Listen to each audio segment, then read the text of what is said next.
Well, my name's James Honey. Here at Zion Hill, most people know me as Jim. I'm still introduced sometimes as Vera Wagner's husband, but that's okay. I answer to that too. I grew up in a little community of East Fork up in Amite County, so I'm a transplant to Old Zion Hill.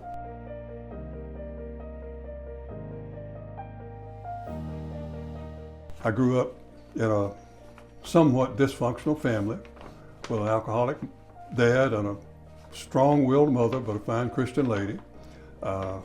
We were among the poor, but we didn't have sense enough to know it, so we got along fine.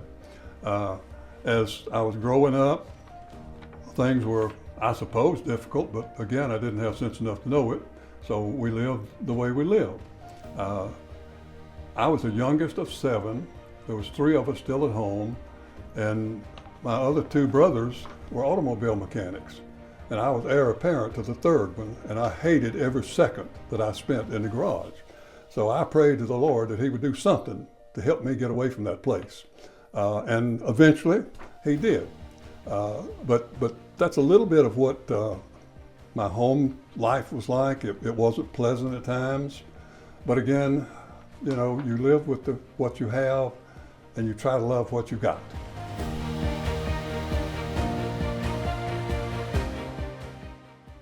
My mother and the children went to church on a regular basis. Every time the doors of the East Fork Baptist Church was open, we were there. My dad rarely went, but he didn't object to us going, so we were there. I mean, I knew who Christ was from a very early age, but I was one of those that I was extremely shy when I was young, and still am to some degree, but extremely shy, and making that step just wasn't possible. It just wasn't possible. But I was 13 years old. We were in a week-long revival, and either Wednesday night or Thursday night, I was sitting right in the center of the church, about the 3rd pew back, and Brother Calvin Warmington, who was a pastor of the church, was preaching revival.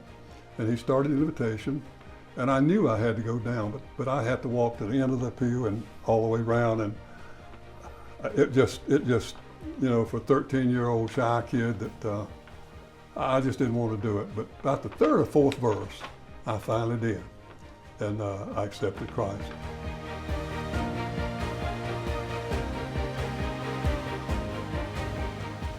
Well, my attending at Old Zion Hill sort of started off unusual in a way. I said I was a transplant. I was in the U.S. Marine Corps, and through some circumstances that we won't go through, I met a young lady named Vera Wagner. I corresponded with her for a few months, never met her, but on Sunday night before Thanksgiving, 1963, I met her for the first time. Sunday night. Wednesday night before Thanksgiving, 1963, I asked her to marry me. She said yes. We left here. We served in a church in Clarksville, Tennessee for a couple of years until I got out. Then we came back here. I immediately moved my letter here. It was less than a year, I think. I was going to college at Southeastern. In less than a year, someone asked me to co-teach a class, the young adults at that time. And that was 1966 or 67. And I've been teaching ever since, up until about 2 years ago when Vera's health got to the point that I just simply had to quit.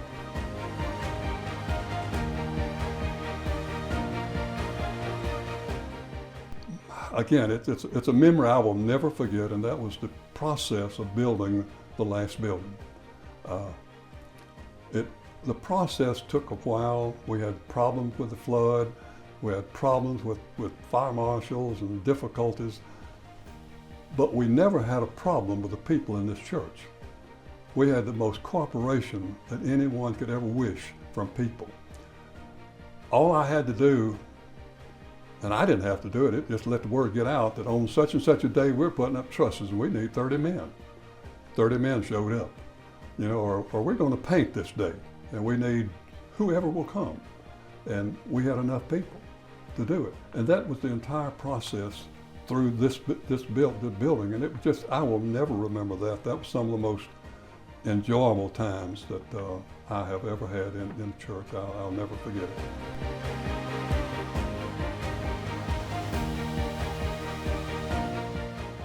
I guess I'll answer this in two ways. One, if you are a younger Christian, dedicate yourself to the local church that you're attending to.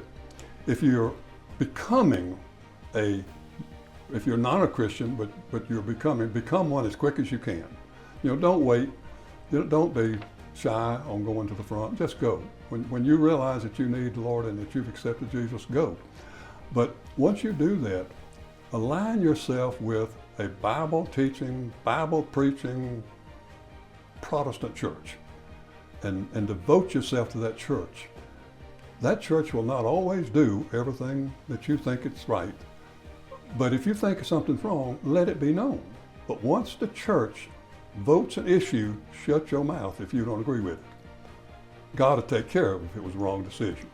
So align yourself with that church and stay with it. And second, tithe. And that's something I should have mentioned earlier, and I'm going to take a couple minutes.